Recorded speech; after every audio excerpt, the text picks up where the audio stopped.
അസ്സലാമു അലൈക്കും വറഹ്മത്തുള്ളാഹി വബറകാതുഹു. ബിസ്മില്ലാഹിർ റഹ്മാനിർ റഹീം. അൽഹംദുലില്ലാഹി റബ്ബിൽ ആലമീൻ വസ്സലവാതു റബ്ബി വസലാമുഹു അലാ മൻ ഉർസില റഹ്മത്തൽ ലിൽ ആലമീൻ വഅലാ ആലിഹി വസഹ്ബിഹി അജ്മഈൻ. അമ്മാ ബഅദ്. ആദരണീയരായ സഹോദരങ്ങളെ, 2025 ഓഗസ്റ്റ് മാസം 8-ാം തീയതി ഒരു വ്യക്തിയുടെ ജീവിതത്തിലെ ഏറ്റവും സുപ്രധാന ഘട്ടമായ യുവത്വം ഫലപ്രദമായി വിനിയോഗിക്കുവാനുള്ള ആഹ്വാനമാണ് ജുമുഅ ഖുത്ബ. അള്ളാഹുവിനെ ഭയപ്പെട്ടുകൊണ്ട് ജീവിക്കുവാൻ എന്നെയും നിങ്ങളെയും ഓർമ്മപ്പെടുത്തുകയാണ്. യാ അയ്യുഹല്ലദീന ആമനു തഖുല്ലാഹ വൽതൻദുർ നഫ്സും മാ ഖദ്ദമത് ലിഗദ്.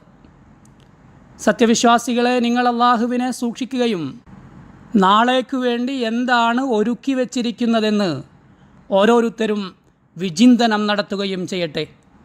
സത്യവിശ്വാസികളെ, യുവത്വമെന്നത് വർത്തമാനത്തിൻ്റെ സാക്ഷ്യമാണ്, ഭാവിയുടെ പ്രതീക്ഷയാണ്. രാജ്യത്തിൻ്റെ സ്വപ്നങ്ങളെല്ലാം അവരിലാണ്. രാജ്യത്തിന് അന്തസ്സും അഭിമാനവും പടുത്തുയർത്തപ്പെടുന്നത് യുവാക്കളിലൂടെയാണ്. അതുകൊണ്ട് പ്രിയപ്പെട്ട ചെറുപ്പക്കാരെ, അള്ളാഹു നിങ്ങൾക്ക് ഇച്ഛാശക്തി നൽകിയിട്ടുണ്ട്, ദൃഢനിശ്ചയം നൽകിയിട്ടുണ്ട്, തെളിമയുള്ള ചിന്തയും അതിശയകരമായ ബുദ്ധിശക്തിയും സജീവമായ ശരീരവും നൽകി അള്ളാഹു നിങ്ങളെ അനുഗ്രഹിച്ചിട്ടുണ്ട്. അതുകൊണ്ട് രക്ഷിതാവായ അള്ളാഹുവിലുള്ള നമ്മുടെ വിശ്വാസം നാം ശക്തിപ്പെടുത്തുക. അള്ളാഹുവിലുള്ള അചഞ്ചലമായ വിശ്വാസത്തിൻ്റെ പേരിൽ നമ്മെപ്പോലെ ചെറുപ്പക്കാരായ ഒരു പറ്റം യുവാക്കളെ പ്രശംസിച്ചുകൊണ്ട് അള്ളാഹു ഇങ്ങനെ പറയുന്നത് കാണാം: ഇന്നഹും ഫിത്യത്തുൻ ആമനൂ ബിറബ്ബിഹിം വസിദ്നാഹും ഹുദ. തങ്ങളുടെ രക്ഷിതാവിൽ വിശ്വസിച്ച ഒരു പറ്റം ചെറുപ്പക്കാരായിരുന്നു അവർ. അവർക്കു നാം നേർവഴിയിൽ വളർച്ച നൽകുകയും ചെയ്തു. ആ ചെറുപ്പക്കാർ അവരുടെ രക്ഷിതാവായ അള്ളാഹുവിൽ വിശ്വസിക്കുകയും അതുവഴി അള്ളാഹു അവർക്ക് ഈമാൻ വർദ്ധിപ്പിച്ചു നൽകുകയും അവരുടെ ചിന്തയ്ക്കു തെളിമ നൽകുകയും ആത്മാവിനാശ്വാസം പകരുകയും അവരുടെ മനസ്സിനെ സമാധാനപ്പെടുത്തുകയും ചെയ്തു. നമുക്കും അള്ളാഹുവിനെ ആരാധിക്കുന്ന കാര്യങ്ങളിൽ ശ്രദ്ധാലുക്കളാവാം. നമ്മുടെ നിസ്കാരവും അള്ളാഹുവിനോടുള്ള വിധേയത്വവും നമ്മുടെ കാര്യങ്ങൾ വ്യവസ്ഥാപിതമാക്കും, ജീവിതത്തിൽ നമുക്ക് വിജയം നൽകും. അള്ളാഹു പറഞ്ഞതുപോലെ, മൻ അമില സാലിഹൻ മിൻ ദക്കരിൻ ഔ ഉൻസാ വഹുവ മുഅ്മിൻ ഫലനുഹ്യിയന്നഹു ഹയാതൻ ത്വയ്യിബ. പുരുഷനോ സ്ത്രീയോ ആരാവട്ടെ, സത്യവിശ്വാസിയായി ഒരാൾ സൽക്കർമ്മം പ്രവർത്തിക്കുന്നുവെങ്കിൽ തീർച്ചയായും നാം അവന് മെച്ചപ്പെട്ട ജീവിതം നൽകുക തന്നെ ചെയ്യും. സത്യവിശ്വാസികളെ, ഉത്തരവാദിത്വ ബോധമുള്ള ചെറുപ്പക്കാരൻ തൻ്റെ യുവത്വം അള്ളാഹു നൽകിയിരിക്കുന്ന വലിയ അനുഗ്രഹമാണെന്നും ആ അനുഗ്രഹം ഫലപ്രദമായി വിനിയോഗിക്കേണ്ടത് തൻ്റെ ഉത്തരവാദിത്വമാണെന്നും ബോധമുള്ളവനാണ്. പ്രവാചകർ ഓർമ്മപ്പെടുത്തിയിട്ടുണ്ട്: യഗ്തനിം ഖംസൻ ഖബ്ല ഖംസ്. 5 കാര്യങ്ങളെ അവയുടെ വിപരീതങ്ങളായ 5 കാര്യങ്ങൾ വന്നു ഭവിക്കുന്നതിനു മുമ്പ് വിനിയോഗിക്കണം. ആ കാര്യങ്ങളിൽ പ്രവാചകർ ഇങ്ങനെയും പറഞ്ഞു: ശബാബക ഖബ്ല ഹറമിക്. യുവത്വം വാർദ്ധക്യം പിടിപെടുന്നതിന് മുമ്പ് വിനിയോഗിക്കണം. പ്രവാചകർ വീണ്ടും ഓർമ്മപ്പെടുത്തി: ലാ തസൂലു ഖദമ ബിനി ആദം യൗമൽ ഖിയാമത്തി മിൻ ഇൻദി റബ്ബിഹി ഹത്താ യുസ്അല അൻ ഖംസ്. അന്ത്യനാളിൽ അല്ലാഹു സുബ്ഹാനഹു വ തആലയുടെ തിരുസന്നിധിയിൽ വെച്ച് ചോദിക്കപ്പെടുന്ന 5 കാര്യങ്ങൾക്കു കൃത്യമായ ഉത്തരം നൽകാതെ ഒരു മനുഷ്യനും തൻ്റെ കാൽ മുന്നോട്ട് വയ്ക്കാൻ സാധ്യമല്ല.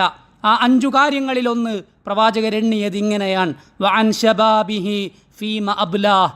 യുവത്വം എന്തിനു വേണ്ടി ചെലവഴിച്ചു എന്ന്.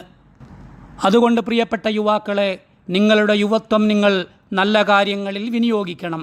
സമയം കൃത്യമായി ഉപയോഗപ്പെടുത്തണം. സാമൂഹിക മാധ്യമങ്ങളിൽ അലക്ഷ്യമായി നമ്മുടെ സമയം ചെലവഴിക്കപ്പെടുന്നത് നമ്മൾ ആരെങ്കിലും ഇഷ്ടപ്പെടുന്ന കാര്യമാണോ? കളിവിനോദങ്ങളിൽ മാത്രമായി നമ്മുടെ രാവുകളും പകലുകളും ചെലവഴിക്കപ്പെടുന്നത് ആഹ്ലാദം നൽകുന്ന വല്ല കാര്യവുമാണോ? വിനാശകരമായ കാര്യങ്ങളിൽ നാം കാലിടറിപ്പോവുന്നത് എത്ര ഭയാനകമാണ്. അബ്ദുല്ലാഹി ഇബ്നു മസ്ഊദ് റളിയല്ലാഹു അൻഹു ഇങ്ങനെ പറഞ്ഞിട്ടുണ്ട്: ഇന്നി ലഅക്റഹു അൻ അറ റജുല ഫാരിഗ ലാ ഫീ അമലി ദുനിയ വലാ ഫീ അമലിൽ ആഖിറ. ഒന്നുകിൽ ഭൗതിക ജീവിതവുമായി ബന്ധപ്പെട്ട കാര്യങ്ങളിലോ അതല്ലെങ്കിൽ പാരത്രിക ജീവിതവുമായി ബന്ധപ്പെട്ട കാര്യങ്ങളിലോ വ്യാപൃതനല്ലാതെ ഒരാൾ വെറുതെ ഇരിക്കുന്നത് കാണുന്നത് എനിക്ക് വെറുപ്പാണ്. പ്രിയപ്പെട്ട യുവാക്കളെ, നാം നമ്മുടെ കഴിവുകളെ തിരിച്ചറിയണം, നമ്മുടെ ശേഷികളെ നാം പരിശോധിച്ചറിയണം. എന്നിട്ട് നമ്മുടെ ആഗ്രഹം എന്താണോ അത് തീരുമാനിക്കുകയും വളരെ സൂക്ഷ്മമായി നമ്മുടെ മാർഗവും ലക്ഷ്യവും തീരുമാനിക്കുകയും വേണം. അങ്ങനെ നമ്മുടെ സംഭാവനകൾ സമൂഹത്തിന് ഫലപ്രദമാവണം.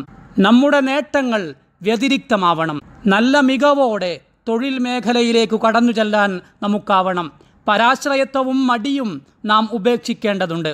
വിശുദ്ധ പ്രവാചകർ സല്ലല്ലാഹു അലൈഹി വസല്ലമ തങ്ങൾ അബ്ദുല്ലാഹിബ്നു ജഅഫർ റളിയല്ലാഹു അൻഹുവിനെ കച്ചവടത്തിൽ പ്രോത്സാഹിപ്പിച്ചുകൊണ്ട് ഇങ്ങനെ പ്രാർത്ഥിക്കുകയുണ്ടായി: അല്ലാഹുമ്മ ബാരിക് ലഹു ഫീ ബൈഇഹി, അല്ലാഹുവേ ഇദ്ദേഹത്തിൻ്റെ കച്ചവടത്തിൽ നീ ബറക്കത്ത് ചൊരിയണമേ.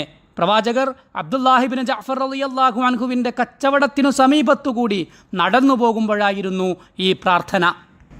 നാം അരയും തലയും മുറുക്കിയൊരുങ്ങുക.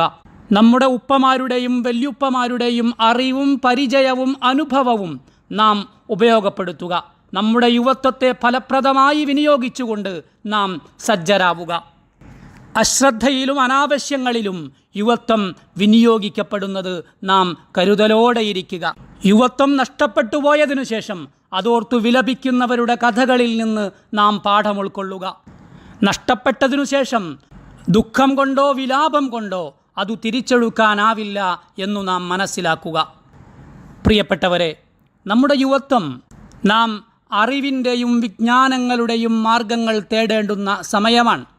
ഈ രാജ്യത്തിൻ്റെ മഹാനായ പ്രസിഡന്റ് സാഹിബുസ്സുമുവ് ഷെയ്ഖ് മുഹമ്മദ് ബിൻ സായിദ് ഹഫിളഹുല്ലാ ഇങ്ങനെ പറഞ്ഞിട്ടുണ്ട്: അസ്സർവത്തുൽ ഹഖീഖിയ്യ വൽ മക്സബുൽ ഫിഅലി ലിൽ വതൻ യക്മുനു ഫിശ്ശബാബില്ലദീ തസല്ലഹ ബിൽ ഇൽമി വൽ മഅരിഫ. ഒരു രാജ്യത്തിൻ്റെ യഥാർത്ഥ സമ്പത്തും പ്രായോഗിക നേട്ടവും അറിവുകൊണ്ടും വിജ്ഞാനം കൊണ്ടും സജ്ജരായ ആ നാട്ടിലെ യുവാക്കളിലാണ് ഒളിഞ്ഞിരിക്കുന്നത്. അതുകൊണ്ട് പ്രിയപ്പെട്ട യുവാക്കളെ, നമുക്ക് ചിന്താശേഷിയും പക്വതയും ബോധവും യുക്തിയും നൽകുന്ന അറിവുകൾ നാം നേടിയെടുക്കുക. ഒരു കാരണവശാലും വ്യക്തിവിശുദ്ധി നാം നഷ്ടപ്പെടുത്തരുത്. മൻ യസ്തഅഫിഫ് യുഇഫഹുല്ലാ. വ്യക്തിശുദ്ധി കാത്തു സൂക്ഷിക്കുന്നവന് അള്ളാഹു അത് നൽകി അനുഗ്രഹിക്കും. വിവാഹപ്രായമെത്തിയവർ വിവാഹം കഴിക്കേണ്ടതുണ്ട്. അത് വ്യക്തിവിശുദ്ധി കാത്തു സൂക്ഷിക്കാൻ ഏറെ സഹായകമാണ്.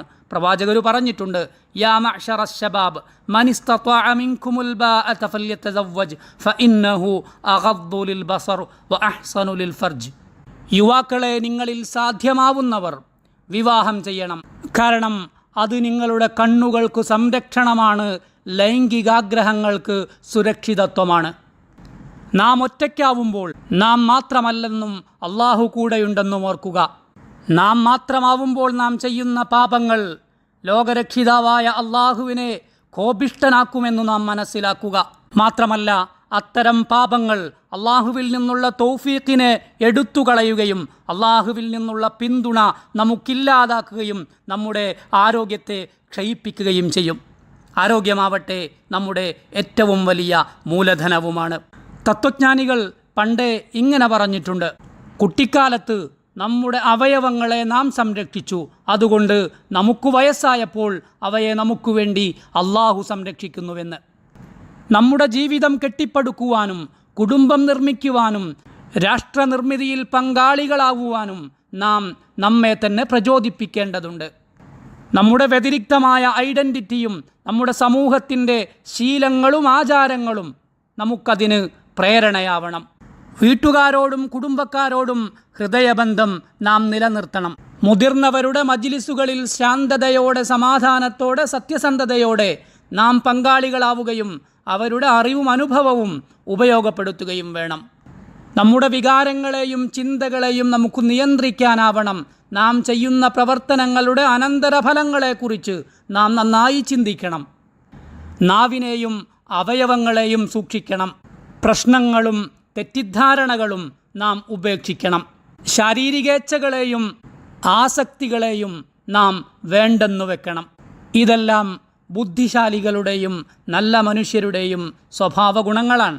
പ്രവാചകർ പറഞ്ഞിട്ടുണ്ട്: ഇഹ്റിസ് അലാ മാ യൻഫഉക് വസ്തഇൻ ബില്ലാഹ് വലാ തഅജിസ്. ഉപകാരപ്രദമായ കാര്യങ്ങളിൽ ശ്രദ്ധാലുവാവുക, അള്ളാഹുവിനോട് സഹായം ചോദിക്കുക, അശക്തനായി മാറി നിൽക്കരുത്. അള്ളാഹു നമ്മെ അനുഗ്രഹിക്കട്ടെ. വസ്സലാമു അലൈക്കും വറഹ്മത്തുള്ളാഹി വബറകാതുഹു.